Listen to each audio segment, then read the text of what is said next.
Hey y'all, welcome back.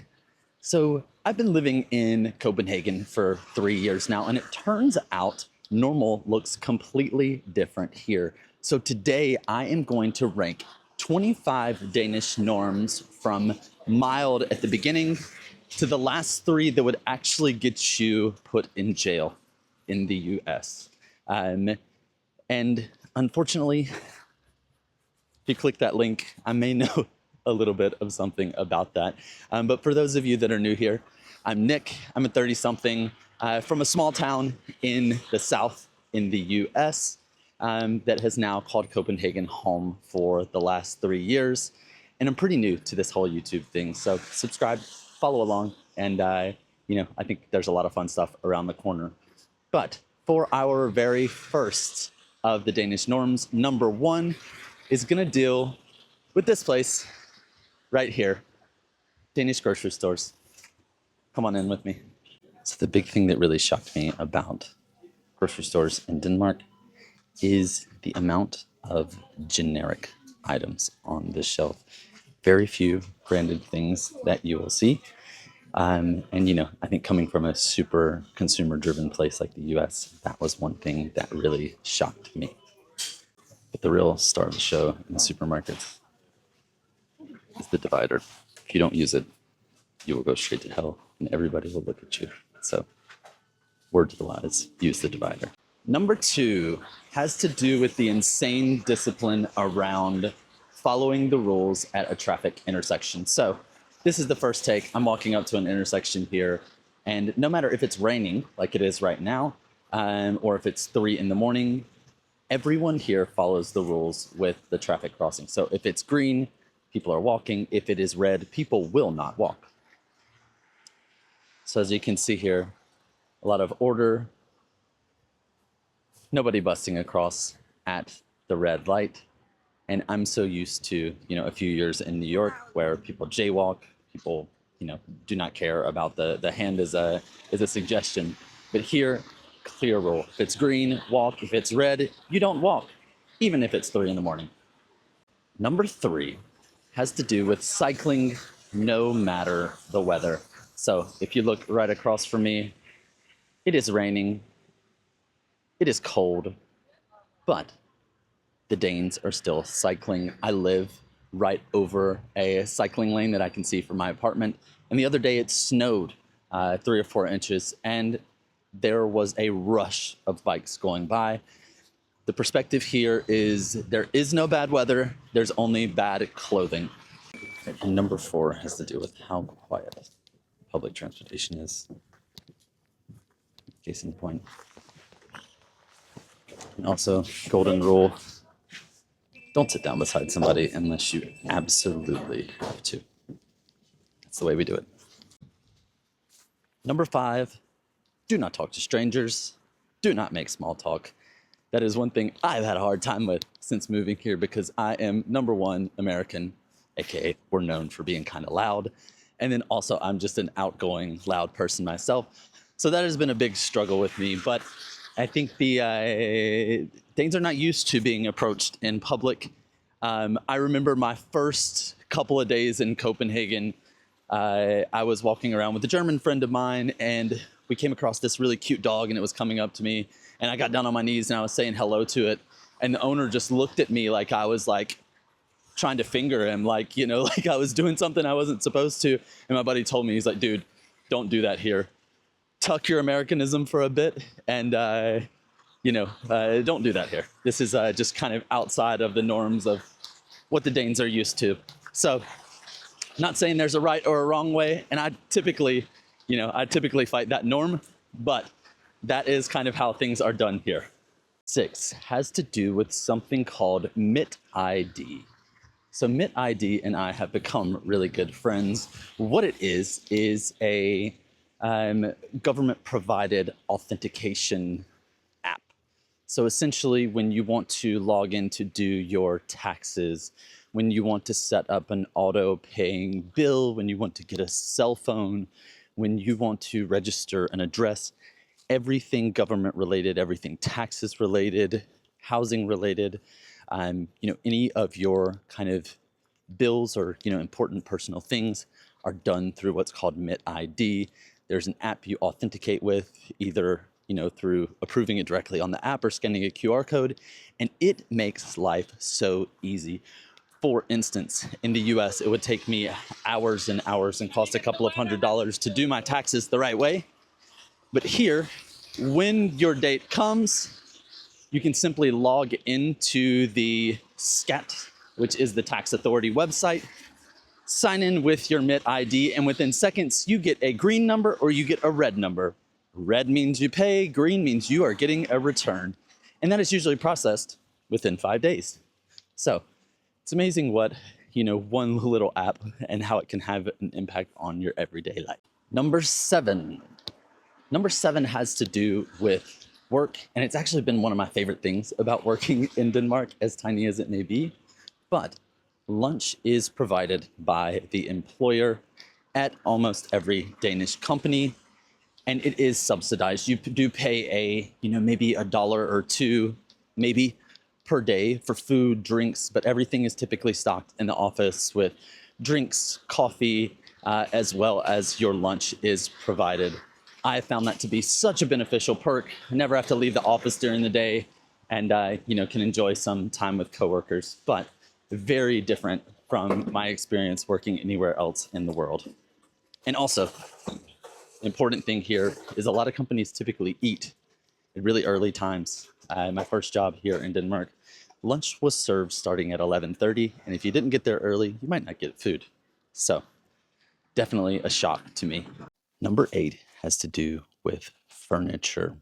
I'm here in the common space in my apartment building, and I'm going to show you some really simple items, and then on the screen, I'm going to put up the price tag. So very simple, understated furniture.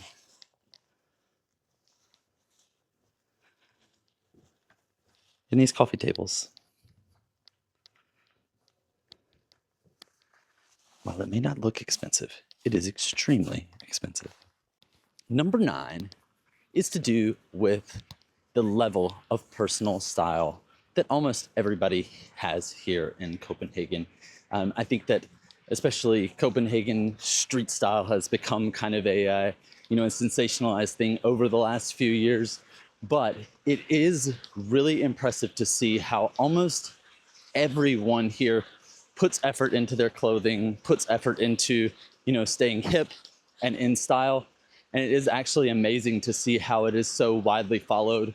Just 30 seconds ago, I was walking past a dad pushing his baby, and he was decked out in a really cool outfit. And it's just a, I think a stark contrast to a lot of places in the world that maybe, fashion and style isn't that important, but it's definitely a really, really important and very noticeable thing here in Copenhagen.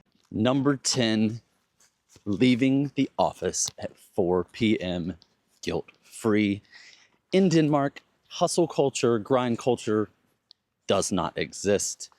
People are comfortable here. They go to work, they work their 9 to 4, and then they enjoy this beautiful work-life balance. It's amazing. I've grown to really love it. It's actually a funny story. At my last job, I actually had to get a special training from the office manager because I was always staying to, 5:30, 6, getting my admin work done for the day. And I actually had to get a special training on how to lock the office up just because everybody was gone by 5 o'clock. So it is a stark contrast to the world that I'm used to, especially my time in New York City. But kind of one of those things that, make you really, value this work-life balance and the way of life here in Denmark. Number 11 has to do with high taxes and a high level of trust in the government. So Denmark is one of the highest taxing countries in the world. For example, in my last job, my tax bracket was 48%. That is insane to me, especially coming from someone who was living in Florida before they moved here, where I was paying, a lot less than that.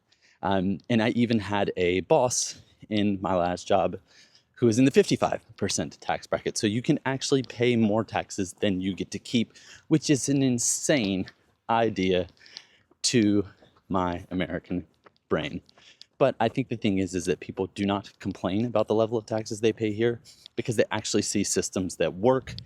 They have healthcare that takes care of you, and a couple of other things that I'll cover later that are completely free to those residing in Denmark. Number 12 has to do with the month of July. In July, almost all Danes take a good part or even the whole month off.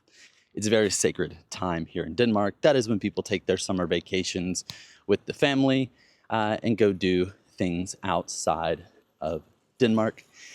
Don't try to schedule anything within the month of July. Just hang it up. July, Copenhagen's a little bit like a ghost town because people are out and about on vacations. Most offices are closed, and even my last job required us to take 10 consecutive days off during the month of July. So again, something that has been very difficult for my American brain to get used to. 13 is how early everything closes. If you are getting off of work and want to go do a little bit of shopping at 6 or 7, hang it up. It's not going to happen. Most of the stores, even on the high street, close at either 5 or 6. Grocery stores close at 8 or 9. Some are open to 10, but you're not going to find anything 24 hours. And if you need to, run out and get some Tylenol at 11 p.m. because you have a headache, you can just hang that up because that doesn't exist here. Denmark took me a long time to get used to that because in the US, anything you want at any hour, whether it be Taco Bell, whether it be, going to grab something in the middle of the night from, a Walmart, that luxury does not exist here. It has taken me a while to get used to, but once I started viewing it as, kind of a quality of life thing, thinking that, all right, these employers aren't putting profit over their employees' quality of life, I started to view things a lot different and actually really like it. Number 14, again, has to do with trust. Everything here operates on trust as opposed to surveillance and enforcement. And case in point is the store right behind me. So this is a completely unmanned boutique. It is a Red Cross. And as you can see, you log in here with your government ID and you do the self-checkout. So no one staffing, no one to make sure that you're paying what you should. Completely honor system and completely trust-based. But let's go inside. I want to check it out. So here we are in this completely unmanned store. This is pretty mind-blowing. No staff.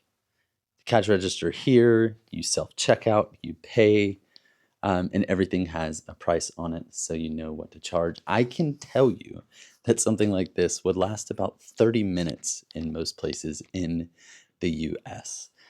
It is just a testament to the level of trust that there is an entire store that operates on the honor system. This store in particular has always been mind-boggling to me.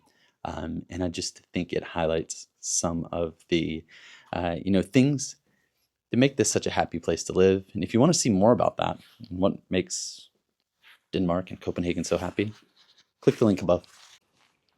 Number 15 is Yantalovven. It is an old set, a very old set of kind of like, let's say, a societal law. And basically the condensation of that is there is no bragging, there is no ego, that there can be success without needing to broadcast it. And the way that that kind of translates in what you see every day in Denmark is, you don't see a ton of really expensive cars and a lot of really showy, displays of wealth. That is just not a thing here. Usually the more money people have, the more quiet they are about it. And I think it's a really cool thing, something very different than wealth and the displays of wealth in the US. Number 16 has to do with the type of customer service and tipping culture here in Denmark. You do not have this helicopter style of customer service. Walk into a store, you don't have somebody coming up to you, how are you? How can I help you? What are you looking for? That doesn't exist. If you need help, you go ask for help looking for something. People don't forefront and come ask you. So the same goes for restaurants as well. You don't have people coming up to the table asking you if everything is okay. That just does not exist. And then in tandem with that is the tipping culture. Uh, Believe it or not, Denmark actually pays people that work in restaurants, fast food, retail, a nice living wage. So there is absolutely no tipping culture here. Some people do tip if you have, like, let's say a special, fine dining experience or something like that, but it is not standard and it is not expected. And I'm not going to lie to you, as somebody that has worked in hospitality for a long time and may actually be about to go back to work in a hospitality related business, I think the lack of the tipping culture and the type of customer service here is awesome. I have adjusted to it and I really like it. Number 17 is actually something else that relates to trust and the super high levels of trust here. And I can give you a real life example. If you just look at any of these bicycles sitting here,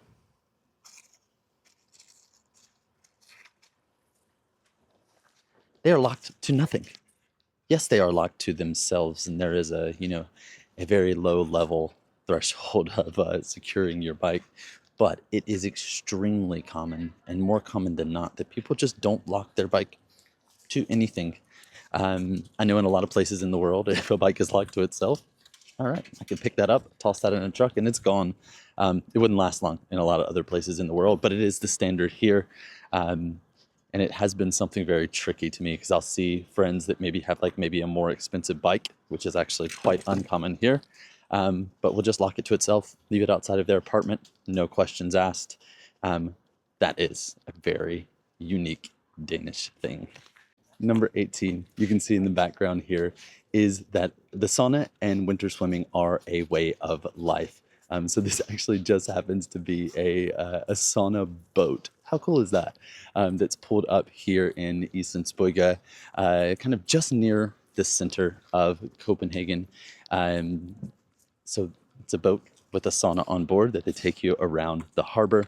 And then here you can see a winter swimming area. Somebody is getting ready to go swim. No matter the temperature, no matter the weather. I know last year I went swimming on one day. It was -3 Celsius and snowing. So cold water doesn't hurt. And I've actually grown to love it. I think it's a really healthy thing to do. And hopping in the sauna, taking a cold dip, there is no better combination. Number 19 is healthcare and the fact that it is completely free. This was one of the biggest shocks to me, kind of adjustments, to be fair, when moving to Denmark. I remember after being here for 2 months, I had what I thought was strep throat. I went into the doctor's office that was actually in my neighborhood. I got my test. They actually drew some blood. And then I was kind of getting ready to go out the door. I went back up to the desk and said, where do I need to pay? And the lady just grinned and said, "You must be American." And I said, "Yes, I am." She was like, "Welcome to Denmark. You don't pay for healthcare. Your taxes do." And if we reflect back a couple of points when I was talking about the high taxes, that is what those high taxes are paying for. But the level of care I've received is really good. And, I can say nothing bad about the level of healthcare here. And it is really nice feeling that bit of security and feeling like you're covered if anything does go bad from a health perspective. Number 20, free education. And when I say free, I mean completely free. So your bachelor's and your master's education are both completely covered here in Denmark. And of course, all of the elementary, high school, all of that sort of thing are completely free. And what's really interesting is it's even more than free here. Danish university students have access to what's called SU. And basically with SU, you are paid monthly to study as long as you're working a certain number of hours, which I think is awesome. Again, it takes one of those, kind of stressors, a really stressful point in life, studying and trying to support yourself. and, makes that completely free. I love it. I think it's an awesome thing. And again, another one of those things that tax dollars do pay for, but it does kind of sand down those sharp edges of life and make life here really comfortable, really secure. Number 21 is about dating. And it's something that would happen at a bar like the one that you see behind me. And it is this notion of very often women will approach men in bars. Not in any kind of solicitation kind of way, but here, flirting and dating are not this one-way street where it's this typical male-driven courtship. Dating here is like a conversation. I think that the equality that is felt between the sexes is very evident here. So, it isn't just a bunch of, guys being rude assholes in the bar. It's very often that, if a woman likes what she sees, she will happily approach in the bar. So something very different for me, because maybe there's a certain maybe connotation to someone who would do that in the US. So a very interesting thing and something super new for me living in Denmark. Number 22 is something that is a tradition, but one of my biggest pet peeves. New Year's Eve in Denmark, the Danes dump an incredible amount of money into fireworks. And from about 8 p.m. until 4 or 5 a.m. the next day, there are firework after firework, bottle rockets. And what's interesting is buying fireworks in Denmark is actually only legal for 5 to 7 days. I'm not sure the exact number, but it's just a little 1 week window right around New Year's that it is actually legal to buy fireworks. And I'll tell you what, as a pet owner, I absolutely hate it. And this is a super interesting tradition. And I'm actually going to link a video right up here so you can learn a little bit more about it. But very Danish, but also very annoying. Number 23 is exactly what I'm doing right now. In Denmark, you can drink alcohol in public. While maybe I am drinking a non-alcoholic beer because I don't drink, it is completely legal to drink alcohol in public, on public transportation, in stores, in parks, everywhere. You can drink, and it is completely allowed. I think this is such a contrast to me because everywhere in the US, if you're drinking in a park, ticket. If you're drinking on the street, ticket. All of these things would get you sent straight to jail in the US, or at least, some sort of pretty serious citation depending on where you're drinking. But I just think it's so interesting what happens when you kind of, quit, overly policing and, putting so many strict guidelines around everything. It's really nice to see what happens in a society where, the government, the people, and everyone trusts each other. So number 24 was something that took me as an absolute shock, and actually something that I saw on a reel on Instagram. But it is the fact that people will go into cafes, much like this one behind me, and leave their baby sitting outside. So if you look, there is a stroller right there, and there's a baby asleep in it. This is something that would 100% get you arrested in the US, and just something that I know a lot of foreigners look on with shock. But I think it just highlights something that is beautiful in the fact that there is such a common trust and link in everybody here in Denmark that something like this is possible to happen, but it is something you will commonly see. And I'm going to link that video I just referred to above right here so you can check that out yourself. Number 25, public nudity is completely acceptable here in Denmark. We are here in Islandsborg, and if you were here during the summer months on this lawn, you would see a lot of people without clothes on. It is completely normal and not an overly sexualized thing to see somebody naked, to see somebody topless, relaxing on the grass with their friends. And this is a stark contrast to the US, because in the US, if you are naked in a park, you will get arrested and there will be creeps with their phone standing around lurking. I am shivering. It's super cold. But in my research process on this last topic, I did find this video. So if you want to see what this looks like in the summertime, that's where you can view it. But I'm gonna go put my clothes back on because it is cold. Ah! So yeah, Denmark is normal, just not the same kind of normal I grew up with. 3 years in, and I'm still adjusting, still getting used to, this different way of life and things that seem wild on paper, but just somehow seem to make sense in practice. If you're new here, thanks for being here. Appreciate you watching the video.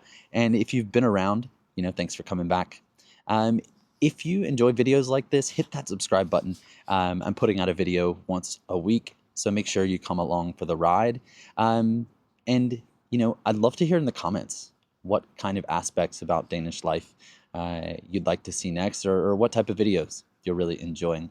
I'd love to hear, feedback from everyone. And yeah, if you made it this far, thanks so much for being here, and we'll see you again next time.